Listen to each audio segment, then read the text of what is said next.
बारिश में तैरता घर।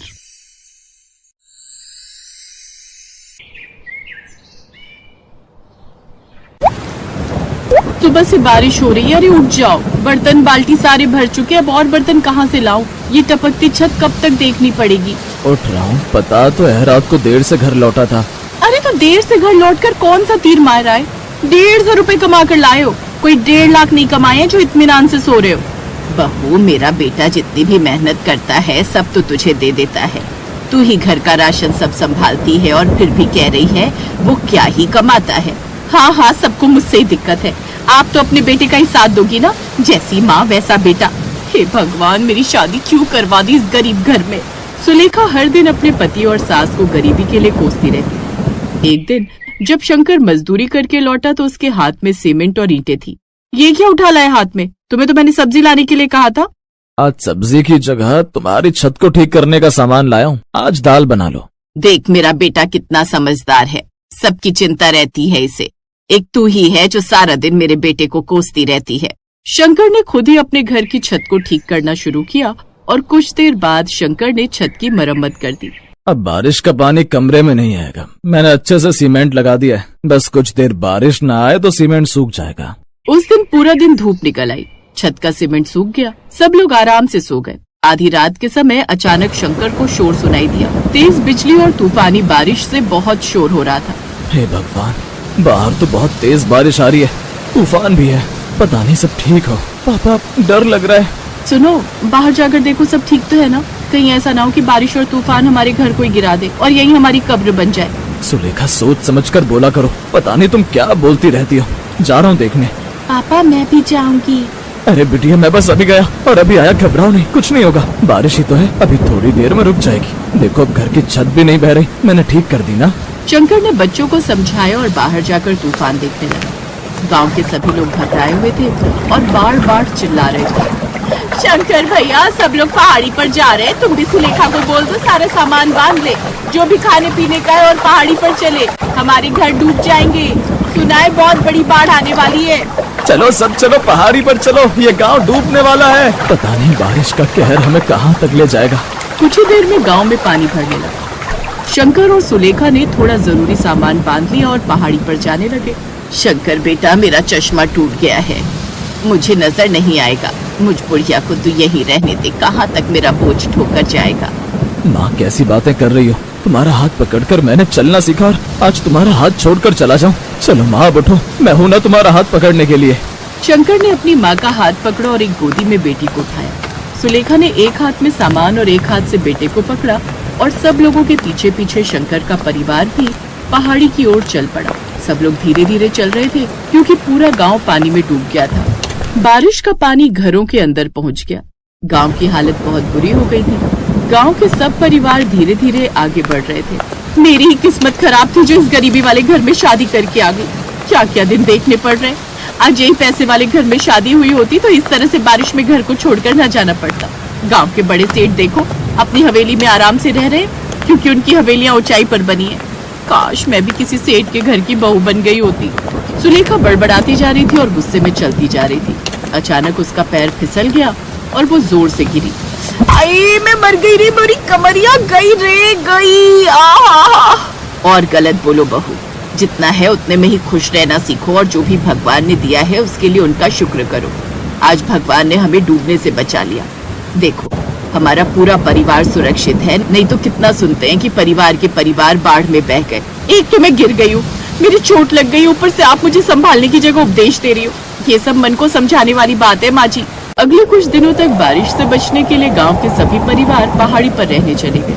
परेशानी बहुत बढ़ रही थी क्योंकि बारिश बढ़ती जा रही थी। कितनी मुश्किल हो रही है, कितने दिन और यहाँ रहना पड़ेगा। मैं परेशान हो गई हूँ, बिना घर के रहने में बहुत दिक्कत हो रही है। मैं तो नीचे जा रही हूँ, मेरे से नहीं रहा जाएगा इस पहाड़ी पर। बहू, गांव के सारे परिवार यहाँ रह रहे हैं, तुम्हें क्यों दिक्कत हो रही है? कम से कम हमारा परिवार बारिश और बाढ़ से सुरक्षित तो बचा हुआ है ना। अगर हम नीचे गए तो बाढ़ के पानी में डूब सकते हैं। माँ सही कह रही है सुलेखा, पहाड़ी से नीचे जाना खतरे से खाली नहीं है। बस कुछ दिन की बात है, बारिश रुक जाएगी तो हम सब अपने अपने घर चले जाएंगे। तब तक ऐसी कोई भी गलती मत करो जिससे हमारे परिवार को मुसीबत का सामना करना पड़े। उस रात बहुत बारिश हुई। सब लोग पहाड़ी पर जैसे तैसे छोटे छोटे टेंट बनाकर सो गए। अगले दिन सुबह जब सबकी आंख खुली तो देखा पहाड़ी के नीचे कहीं से बारिश के पानी में तैरता हुआ एक बहुत सुंदर घर आ गया है। सभी गांव वाले उस घर को दूर से देखकर बातें कर रहे थे। हम सब तो अंदर तक देख कर आए हैं, किसी भी चीज की कोई कमी नहीं है। ऐसा लग रहा है जैसे किसी बड़े सेठ की हवेली हो। इतना सुंदर घर तो सिर्फ सपने में ही दिखाई देता है, अंदर कोई रहता नहीं है। खाली घर कहीं बारिश में तैरता हुआ आया है। हाँ, हो सकता है घर के लोग कहीं बाहर गए हों, और हमें क्या लेना देना। अरे आज यहाँ है, कल कहीं और चला जाएगा। तैरता हुआ घर ही तो है, एक जगह पर तो टिकेगा नहीं। सब लोग बातें कर रहे थे और सुलेखा कान लगाकर सुन रही थी। उसका दिमाग दौड़ने लगा। उसने तुरंत बच्चों का हाथ पकड़ा और उस घर में जाने लगी। कहाँ जा रही हो बहू? मैं यहाँ नहीं रहूंगी, मुझे रहने के लिए नया घर मिल गया है। अब मैं अपने बच्चों के साथ इस नए घर में रहूंगी। सुना है ये घर बहुत आलीशान है, हर चीज की सुख सुविधा है। जब गांव के लोग नहीं जा रहे तो मैं ही जाकर सबसे पहले उस घर पर अपना हक जमा लेती हूँ। सुलेखा ने अपनी सास की नहीं सुनी और वो बच्चों को लेकर उस घर में चली गई। अचानक तेज बारिश शुरू हो गई। फिर से तूफान आने लगा। घर पानी में डूबने लगा। सुलेखा और बच्चे बचाओ बचाओ चिल्लाने लगे। माँ, सुलेखा कहाँ गई? उसने तो बच्चों का हाथ पकड़ा और नए घर में रहने के लिए चली गई। तभी गांव वाले चिल्लाने लगे, अरे शंकर, अपनी बीवी बच्चों को बचा ले, वो घर के साथ तैरते हुए डूब जाएंगे। हे भगवान! शंकर दौड़कर पहाड़ी से नीचे जाता है। बारिश और तूफान की वजह से हर तरफ हवा तेज हो गई और हवा के साथ साथ पानी का बहाव भी बढ़ गया था। घर बारिश के पानी में बहता जा रहा था। बड़ी मुश्किल से शंकर अपनी जान बचाए। एक एक करके बच्चों को पहाड़ी पर पहुंचाया। शंकर जैसे ही सुलेखा को लेकर पानी से पहाड़ी पर जाता है, सुलेखा एक पल के लिए घबरा गई क्योंकि बारिश के पानी की वजह से घर कच्चा हो गया था। अगर कुछ देर सुलेखा और बच्चे उसमें और रहते तो उनकी जान भी जा सकती थी। सुलेखा को अपनी गलती का एहसास हुआ। उसने अपनी सास और पति से माफी मांगी। जब बारिश का पानी उतर गया तब सब लोग वापस गांव में आ गए। इस बार सुलेखा भी अपने पति के साथ थी क्योंकि उसको पता था सच्चा सुख परिवार के साथ है। अगर परिवार बिखर जाए तो कोई सुख नहीं बचता।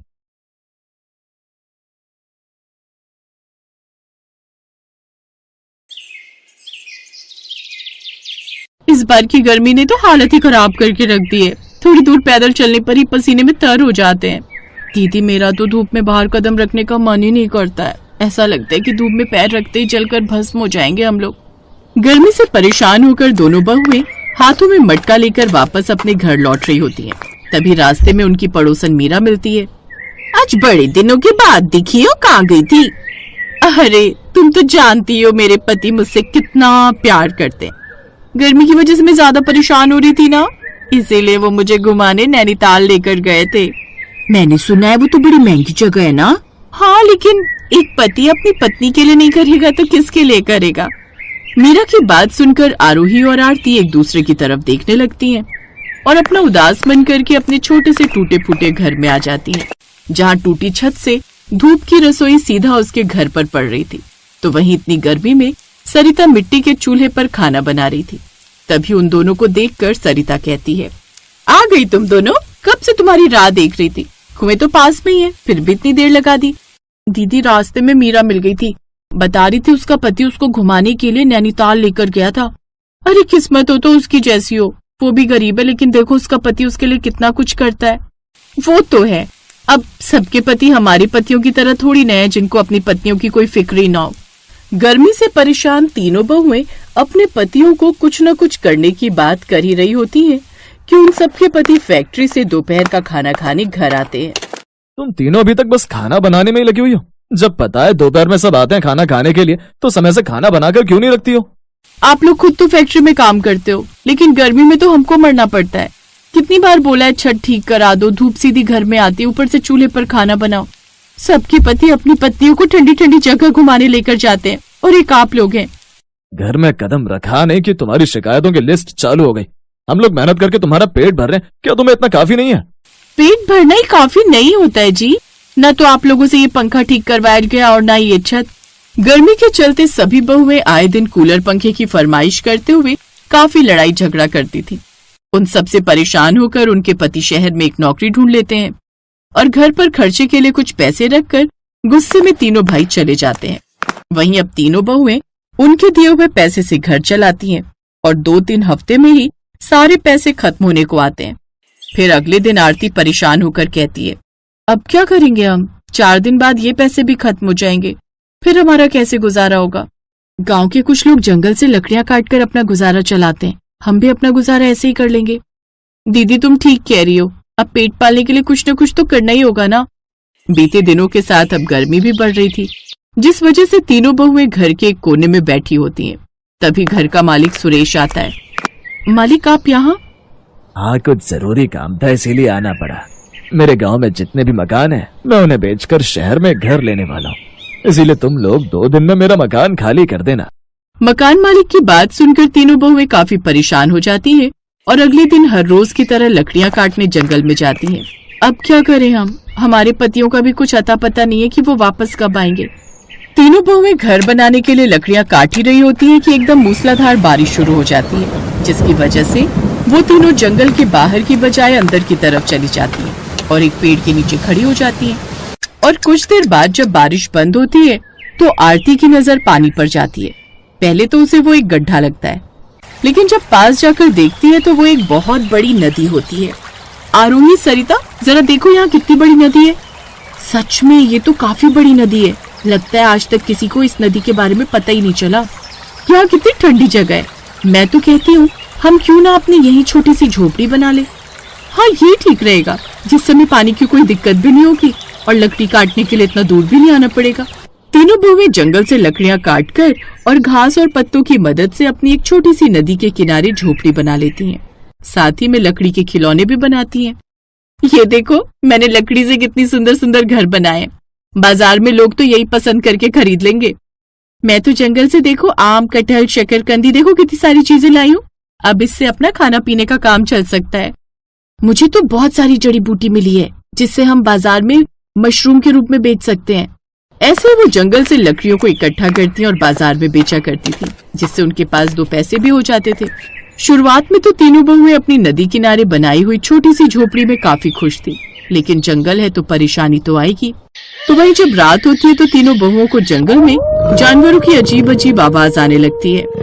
इस जंगल में तो काफी खतरनाक जानवर हैं। लगता है जानवर हमारी झोपड़ी के पास ही है। कहीं ये हमारी झोपड़ी में आ गए तो?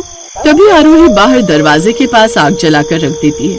आग की वजह से कोई जानवर उनके घर के पास तो नहीं आता था, लेकिन डर अब भी उसके मन में बना रहता था। ऐसे एक दिन आरती नदी के किनारे बैठकर बर्तन साफ कर रही थी कि तभी उड़ता हुआ एक बाज आता है। हे भगवान, ये बाज मुझे इस तरह से क्यों देख रहा है? तभी आरती डर के मारे भागने लगती है और वो बाज उड़ता हुआ उसका पीछा करता है और आरती के गाल पर अपने नाखून मार देता है, जिससे आरती को काफी चोट लग जाती है। तो वहीं सरिता घर में जड़ी बूटियों से मलहम बनाकर उसको लगा देती है। सभी अब काफी ज्यादा परेशान थे। 1 महीने से ऊपर हो गया था। जब उन तीनों के पति शहर से वापस गांव आते हैं तो देखते हैं कि घर में कोई होता ही नहीं है। तभी रीना नाम की एक पड़ोसन उन्हें बताती है, आप तीनों के बाद मकान मालिक ने अपना घर बेच दिया और वो तीनों जंगल की तरफ चली गई। पहले तो रोज वो जंगल से गांव में आना जाना करती थी, लेकिन कुछ दिनों से वो यहाँ नहीं आई है। तीनों के पति जब अपनी पत्नियों को ढूंढने जंगल में जाते हैं तो उन्हें ढूंढते ढूंढते नदी किनारे उस झोपड़ी में पहुंच जाते हैं जहाँ उन सब की पत्नियां होती हैं। बहुत दर्द हो रहा है, हाथ में दर्द के मारे हाथ हिलाया भी नहीं जा रहा है। हमें माफ कर देना आरती, हमारे पास इतने पैसे भी नहीं है कि हम तुम्हें डॉक्टर के पास ले जा सके। अगर आज हमारे पति हमारे साथ होते तो हमें ऐसे दिन नहीं देखने पड़ते। न जाने वो कब आएंगे, पता नहीं कहीं वो हमें भूल तो नहीं गए। ऐसे कभी नहीं हो सकता, हम लोग कभी तुम्हें नहीं भूल सकते। अब तुम लोगों को यहाँ रहने की कोई जरूरत नहीं है। आज ही तुम सब हमारे साथ शहर चलोगी, बस हमें माफ कर दो। आप लोग वापस आ गए, बस यही हम सब के लिए काफी है। अब तीनों पति अपनी पत्नियों को शहर ले जाते हैं, जहाँ सबसे पहले आरती का इलाज कराते हैं और फिर वो सभी एक किराए पर घर लेकर एक साथ रहने लगते हैं। और कुछ ही समय बाद सब लोग मिलकर खुद का एक घर बना लेते हैं और खुशी खुशी रहने लगते हैं।